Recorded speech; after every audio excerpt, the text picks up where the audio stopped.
tranquilizador es el saber que para Dios no hay nada imposible. Está en sintonía con El Amor que Vale. Bienvenidos, soy Andrés García Vigio. Hoy, el doctor Adrián Rogers, en la voz del pastor Lenín de Llanón, presenta su estudio bíblico, Cómo controlar su manera de pensar. Le invito a buscar en el Nuevo Testamento de su Biblia la epístola a los Filipenses, capítulo 4. Después de unos instantes leeremos algunos versículos de este capítulo para saber cómo controlar nuestra manera de pensar. O, si lo prefiere, cómo controlar nuestros pensamientos. La idea es la misma, expresada con palabras diferentes. Así como en los paquetes de cigarrillos hay una advertencia que dice fumar es peligroso para la salud, yo quiero advertirle que el pensar equivocadamente también puede ser peligroso para la salud. Y en este estudio bíblico de hoy vamos a descubrir si usted es culpable de una manera de pensar equivocada. Hoy quiero compartir con usted una fórmula espiritual para enfrentar los malos pensamientos, generalmente producidos por la depresión, la autocomiseración, la preocupación, el miedo, las iras, el enojo. Y si alguno de ustedes piensa que nosotros los pastores no experimentamos ninguna de estas cosas, pues mi amigo le diré que está completamente equivocado. Pero quiero darle a conocer lo que Pablo escribió desde la lóbrega celda de una oscura cárcel, en donde estuvo prisionero por predicar el Evangelio de nuestro Señor Jesucristo. Y quiero que escuche atentamente lo que el apóstol dice en Filipenses 4, comenzando con el verso 4. Regocijaos en el Señor siempre. ¿Quién dijo eso? El apóstol Pablo. ¿Y cuándo lo dijo? Mientras estuvo preso en una cárcel romana. Regocijaos en el Señor siempre. Otra vez os digo, regocijaos. Vuestra gentileza sea conocida por todos los hombres. El Señor está cerca. Por nada estéis afanosos, sino sean conocidas vuestras peticiones delante de Dios en toda oración y ruego con acción de gracias. Y la paz de Dios, que sobrepasa todo entendimiento, guardará vuestros corazones y vuestros pensamientos en Cristo Jesús. Recuerde que estamos hablando de cómo controlar sus pensamientos, cómo controlar su manera de pensar. El apóstol Pablo en el verso 7 dice, y la paz de Dios que sobrepasa todo entendimiento, guardará vuestros corazones y vuestros pensamientos en Cristo Jesús. Pero ahora deseo que preste mucha atención a lo que dice el verso 8.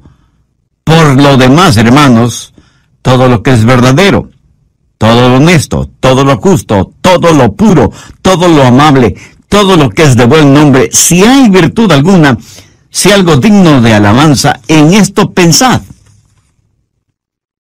La Biblia dice que un hombre es lo que piensa. Por lo tanto, ¿cómo proteger sus pensamientos? ¿Cómo resguardar su manera de pensar de la influencia de los pensamientos impuros y pecaminosos que prevalecen en nuestro mundo actual? Una persona no salva es una persona que tiene una mente ciega. El Dios de este mundo ha cegado la mente de los incrédulos. Por naturaleza todos tenemos lo que la Biblia llama una mente carnal, y mientras tenemos esa mente carnal, estamos en guerra contra Dios. Así que para controlar nuestros pensamientos y nuestra manera de pensar, ¿qué es lo primero que debe suceder? Pues que nuestra mente carnal sea convertida. Pero escúcheme, aún una mente convertida puede ser corrompida. Pablo les dijo a los filipenses que estaba preocupado porque Satanás podía sutilmente corromper sus mentes de las sencillas enseñanzas del Evangelio del Señor Jesucristo. Y ciertamente Satanás puede venir y seducirnos. Una mente cristiana puede ser seducida y alejada de las verdades bíblicas. El diablo puede construir fortalezas en los corazones y mentes de los creyentes. Por eso, una mente que ha sido corrompida debe ser reconquistada. Debemos recuperar el terreno perdido. Escúcheme, una mente corrompida que ha sido reconquistada tiene que ser controlada por Cristo. El Señor debe estar a cargo de nuestra mente y debemos aprender a escoger nuestros pensamientos, así como escogemos a nuestros amigos. Si es que tuviéramos el suficiente sentido común de escoger solo buenos amigos. Debemos tener ciertos parámetros para saber la clase de pensamientos que debemos admitir en nuestra mente y aquellos que debemos desecharlos en forma absoluta. Pero Pablo, cuando está listo para hablar de estos parámetros, primero presenta un contexto como base fundamental de lo que va a hablar. Y al preparar el escenario, Pablo habla de tres cosas. Primero, usted debe encontrar su gozo en el Señor. Note que en el verso 4 él no dice, regocijaos siempre. Hubiera sido una verdadera tontería si solo decía eso. Pero no es ninguna tontería cuando dice, regocijaos en el Señor siempre. O sea, les está diciendo a los filipenses que el verdadero gozo solo lo encontrarán en el Señor Jesucristo. Esto pone en evidencia que cada creyente que controla su manera de pensar tendrá un gozo, un regocijo consciente, continuo, conspicuo y contagioso, porque ese gozo está fundamentado, anclado en el Señor Jesucristo. Permítame compartir con usted algo muy personal. Yo procuro tener siempre mi mente ocupada, aún en tiempo de descanso o de vacación, porque una mente ociosa es el mejor taller del diablo. Y he descubierto el secreto de la fortaleza. Es el gozo del Señor. Él es mi fortaleza. Y eso no es solo una frase bonita, ni parte de alguna canción espiritual preferida. Es la realidad. El Señor es mi fortaleza. Hay veces cuando dejo mi oficina y vengo a grabar estos mensajes radiales y estoy física y mentalmente cansado. Y me detengo y digo, Señor Jesús, te amo. Gracias por quien tú eres y lo que representas para mí. Tú eres en verdad mi fortaleza física, mental, espiritual y emocional. Y casi de inmediato siento el poder y la fortaleza que inunda mi cuerpo y sé, sin la menor sombra de duda, que el Señor es mi fortaleza. Y por eso me regocijo siempre en el Señor. Por favor, busque Juan 15:11. Estas cosas os he hablado para que mi gozo esté en vosotros y vuestro gozo sea cumplido. De paso, quiero decir que el gozo en Jesús es el único gozo que permanece. Si su gozo depende de alguna otra persona o de alguna cosa, ese es un gozo pasajero que no permanece. Que alguien o algo puede quitárnoslo. Yo me alegro de que el gozo de Pablo no era porque estaba en libertad. Porque le hubiera sido completamente fácil decir que estaba gozoso si tenía libertad. Pero él dijo que tenía pleno gozo estando en la cárcel. Así que no tenga su gozo de las circunstancias. No pretende encontrar su gozo en las diversiones. No espere encontrar gozo genuino en los negocios. Ni se engañe creyendo que el verdadero gozo está en tener amigos, aunque sean buenos amigos. Tampoco el tener buena salud es fuente de gozo verdadero. Todas estas cosas que he mencionado le pueden proporcionar ciertas alegrías pasajeras, pero nunca un gozo genuino y verdadero. El único manantial de gozo profundo y permanente es el Señor Jesucristo. Regocijaos en el Señor siempre. Otra vez digo, regocijaos. Segundo, recuerde que Dios siempre está cerca. Reconozca la presencia de Dios continuamente. Pablo en el verso 5 de Filipenses 4 dice, vuestra gentileza sea conocida de todos los hombres, el Señor está cerca. Escúcheme, la expresión el Señor está cerca no es en referencia a la segunda venida de Cristo, sino que describe la realidad de lo que Pablo estaba experimentando en esa prisión romana. Y él dice, el Señor está aquí, conmigo, aún en esta celda. En Juan 14:16, el Señor Jesús dijo, y yo rogaré al Padre, y os dará otro consolador, para que esté con vosotros para siempre. La forma de tener una saludable actitud mental es encontrando gozo en el Señor. y estar consciente de la constante presencia de Dios. Cuando usted hace esto, lo maravilloso es que Jesús le ayuda a llevar sus problemas. Es como si Pablo estuviera diciendo, aunque estoy aquí en la prisión, el Señor Jesús está conmigo. ¿Sabe? El Señor Jesús no vino para sacarle de los problemas, sino para vivir esos problemas con usted. ¿No es eso maravilloso? El otro día estuve leyendo acerca de unos prisioneros en la época de José Stalin en Rusia, cuando perseguían ferozmente a los cristianos y los mataban. Un grupo de 20 cristianos estaba reunido en un edificio cuando Stalin, al frente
de un pelotón de soldados, entró en el recinto y comenzó a hacer una lista de quienes estaban reunidos allí. Un oficial vino y le informó que había 30 personas. Entonces uno de los cristianos dijo, oficial, está equivocado. Estamos aquí 31 personas porque Jesús está aquí con nosotros. Qué hermoso, ¿no le parece? Tercero, rehúse el preocuparse por todo. Filipenses 4:6.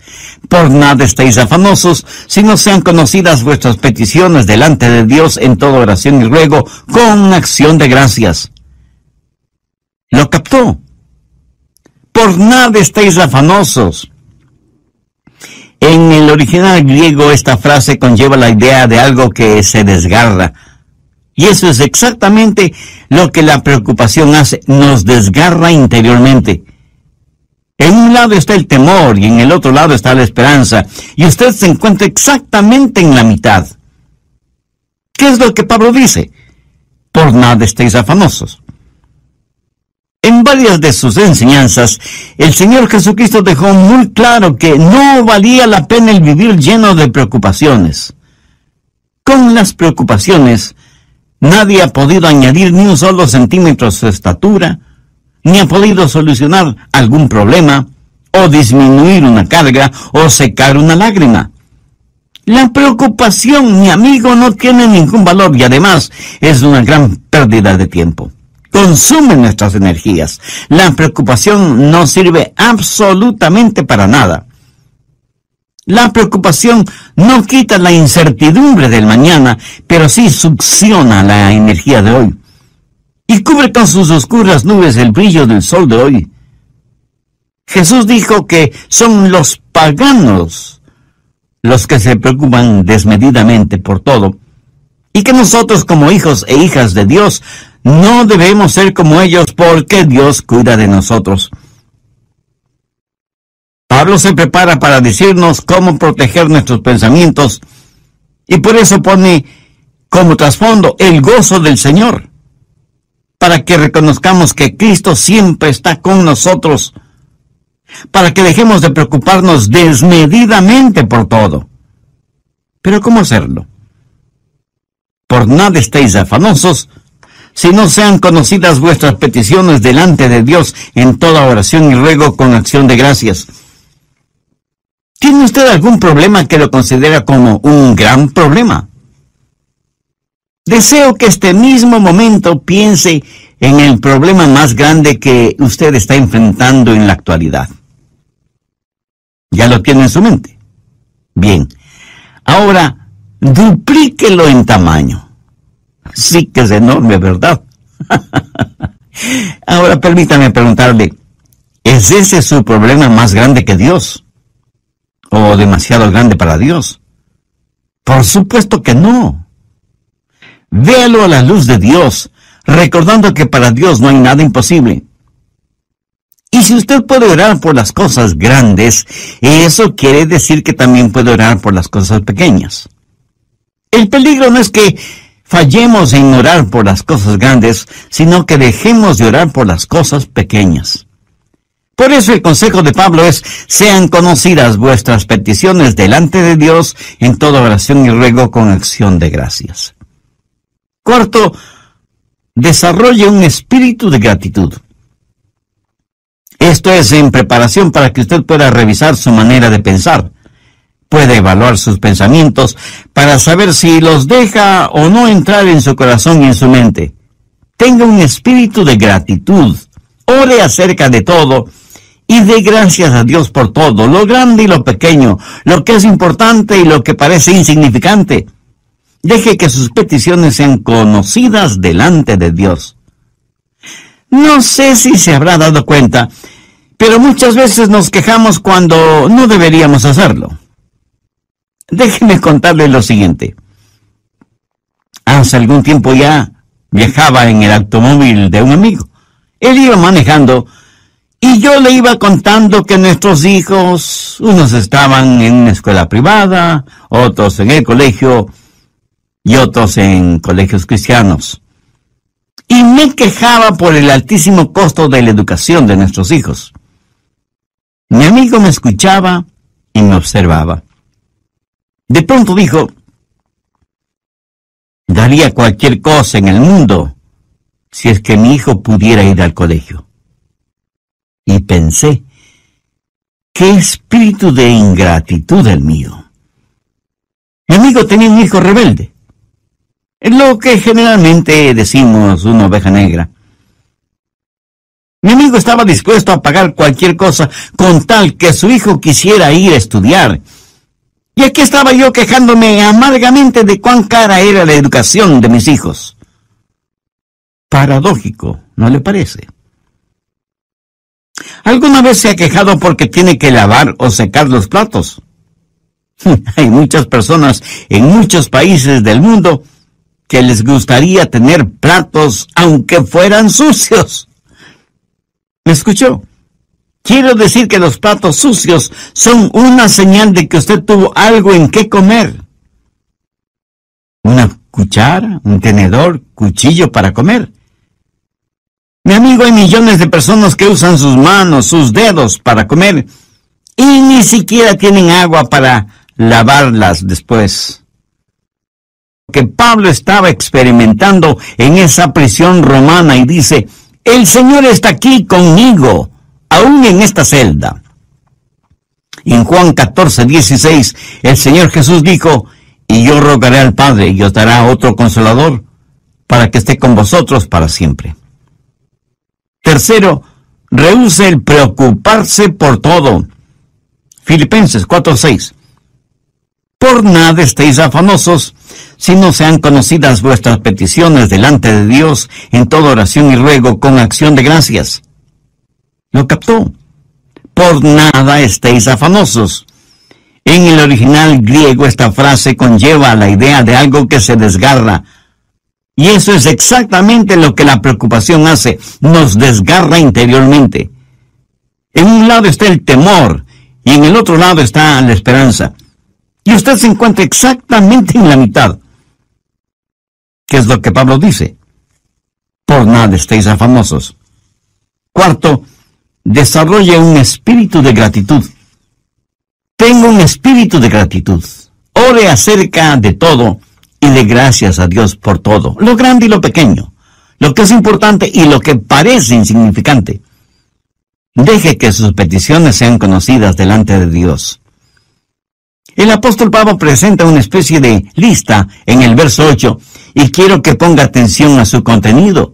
Por lo demás, hermanos, todo lo que es verdadero, todo lo honesto, todo lo justo, todo lo bueno, todo lo amable, todo lo que es de buen nombre, si hay virtud alguna, si hay algo digno de alabanza, en esto pensad. Bien, ahora quiero que note algunas cosas muy importantes. Primero, la prueba de la dependencia o confianza. Aquí debemos hacernos algunas preguntas. ¿Es verdadero? ¿Puedo confiar en eso? ¿Puedo depender de eso? Todo lo que es verdadero. ¿Sabe que vivimos en una generación que no pregunta si algo es verdadero? La pregunta importante en estos días es, ¿trabaja? ¿Da resultado? No deje que ninguna cosa prohibida penetre en los recintos de su mente y que cómodamente se instale allí. No la absorba en su corazón, ni la haga parte de su filosofía de la vida. Si algo no es genuino o verdadero, no permita que sea parte de su forma de pensar.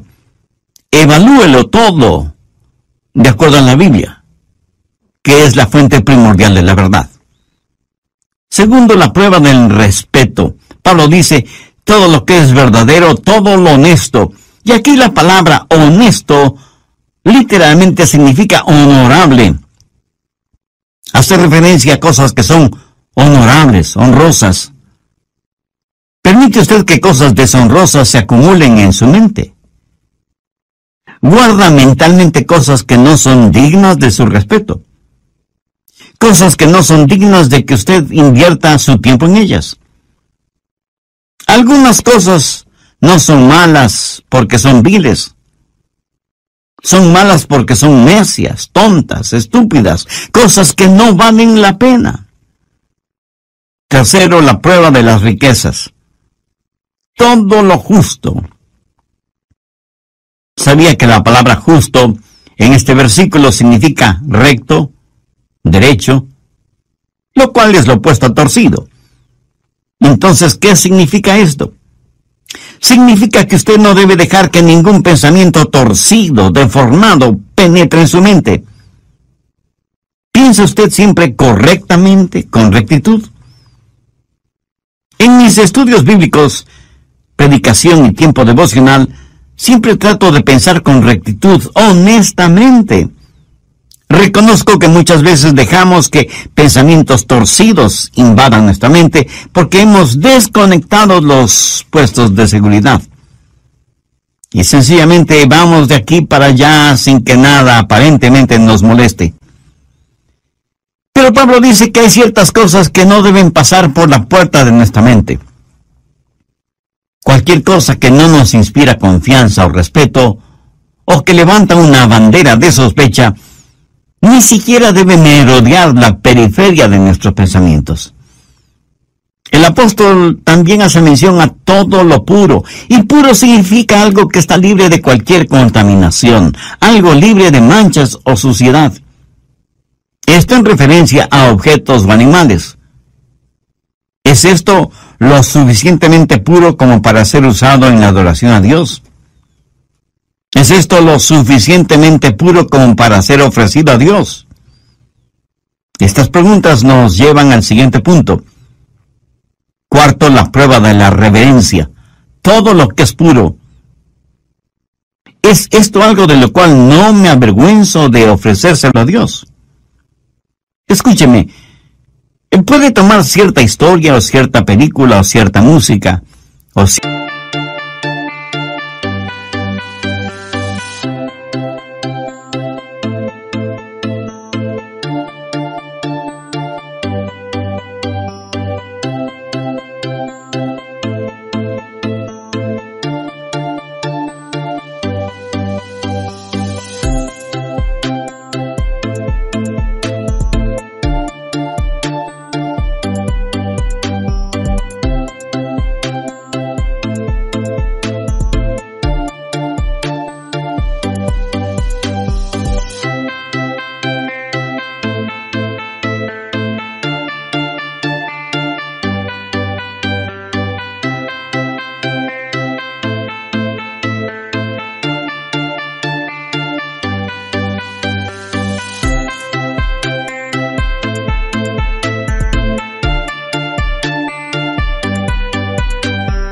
cierta literatura o ciertas amistades o ciertos hábitos y decir, Señor, con esto te adoro.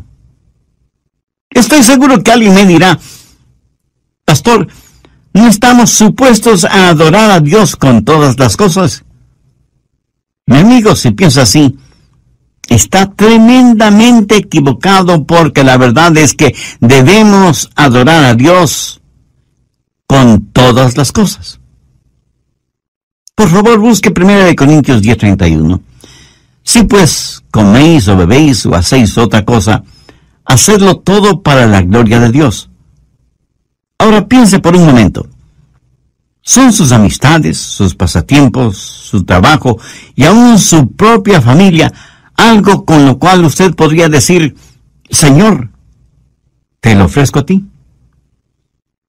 Hace algún tiempo estuve en una conferencia bíblica en otra ciudad y tuve la oportunidad de ver la cadena de montañas conocida como Montañas Azules. Justo en la estación del año, cuando las hojas de los árboles se vuelven amarillas, rojas, azules, doradas y en fin, tienen todos los colores del arco iris. Mi esposa y yo nos quedamos asombrados y maravillados de ver la creación de Dios en toda su espléndida belleza. Y me acuerdo que dije, Señor, esta es una extraordinaria experiencia que me mueve a adorarte más y más. Este buen tiempo que nos permites tener, este regocijo espiritual interno, esta belleza que nos rodea, que proviene de ti, todo te lo dedico a ti, porque no solo está lleno de armonía y de encanto, sino de inmaculada pureza. Señor, tú eres digno de nuestra adoración. Amigo, escúcheme. Si cualquier cosa que usted hace no pasa la prueba de la reverencia, o sea, no es algo que pueda ofrecerle a Dios, no se atreva a insultar a Dios presentándosela. Si cualquier relación personal o actividad o recreación o negocios o lo que sea no tiene el distintivo de reverencia hacia Dios, ni siquiera lo piense. Quinto, la prueba de la relación.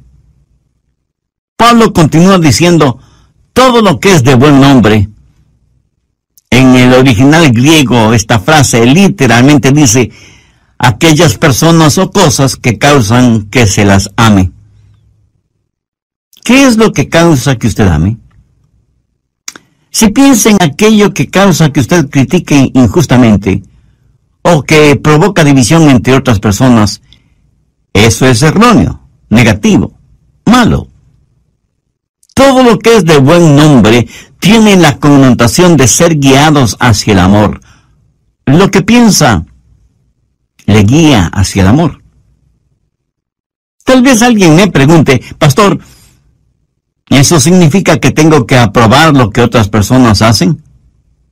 Sí y no. Si lo que hacen es bueno, beneficioso, ejemplar, útil, usted lo aprueba. Si es algo negativo, perturbador, divisivo o destructivo, por supuesto que usted no debe aprobarlo.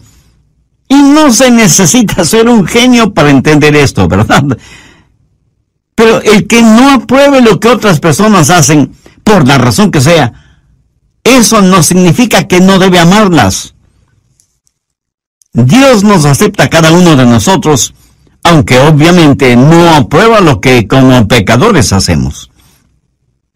Sexto, la prueba del refinamiento. Todo lo que es de buen nombre. Esto hace referencia a algo de categoría, buena educación, refinamiento, algo que es bueno sin mayores explicaciones.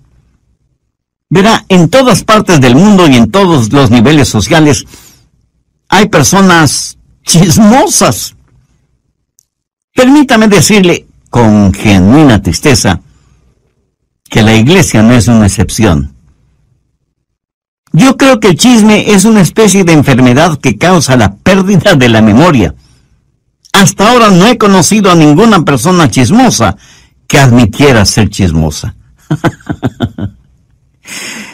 Por lo general, una persona chismosa comienza de la siguiente manera.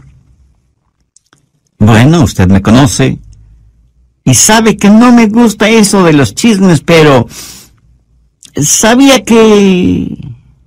Y comienza su chismografía con un aire de santidad y confidencialidad, como si estuviera contando una verdad absoluta. ¿Conoce usted a personas así? Ahora, si una persona hace algo y no sabe que lo ha hecho, debo pensar que esa persona tiene un tornillo suelto en su cerebro. Lo triste es que hay personas a quienes les gusta, les deleita el escuchar cosas que no son de buen nombre, relacionadas con otras personas. La gente usa sus oídos como tarros de basura y luego se sorprenden de que los demás siempre estén botando basura verbal en sus oídos. Y la gente bota basura en sus oídos porque sabe que a usted le gusta escuchar esa basura. Y por eso usted sabe de todo el lodo moral, emocional y espiritual que hay en su barrio.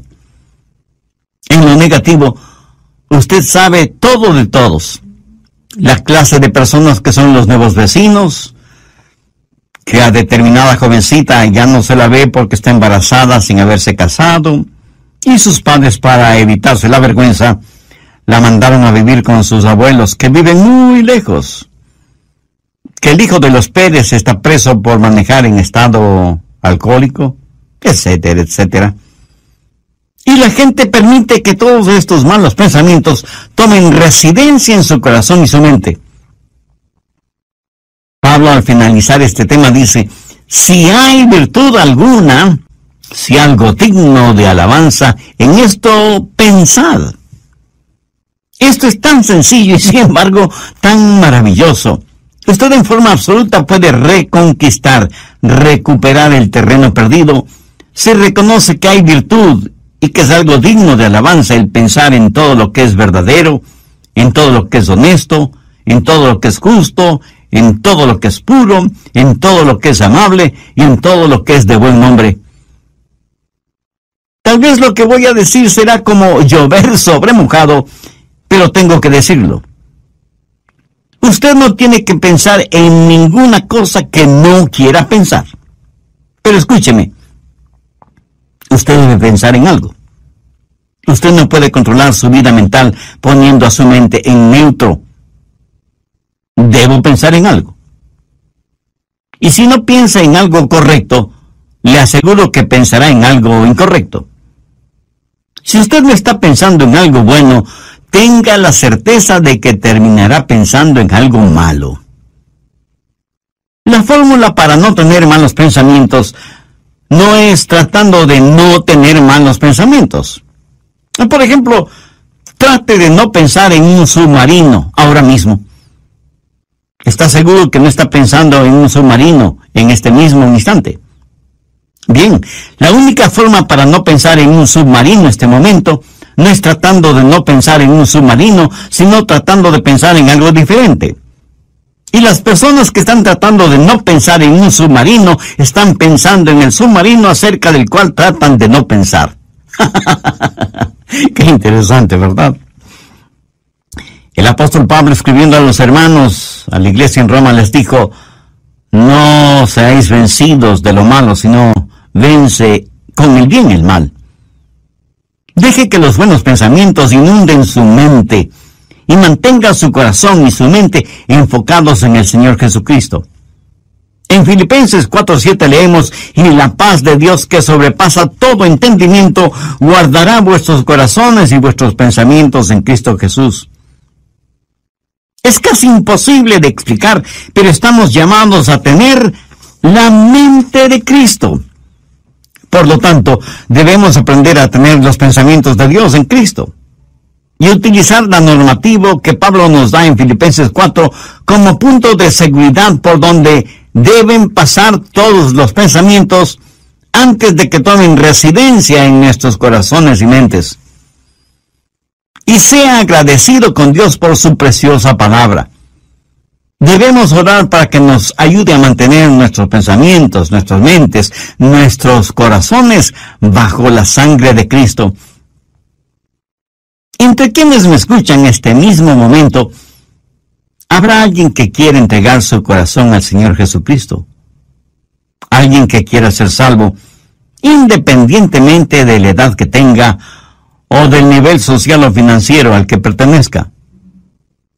Alguien que quiera tener un verdadero propósito para vivir y una firme esperanza a la hora de morir. Si usted puede hacer esa decisión espiritual ahora mismo, si ese es su deseo, le invito a orar conmigo una corta oración. Mi oración será únicamente para guiarle. Ore con sus propias palabras y puede orar en voz alta o en voz baja o silenciosamente si lo prefiere.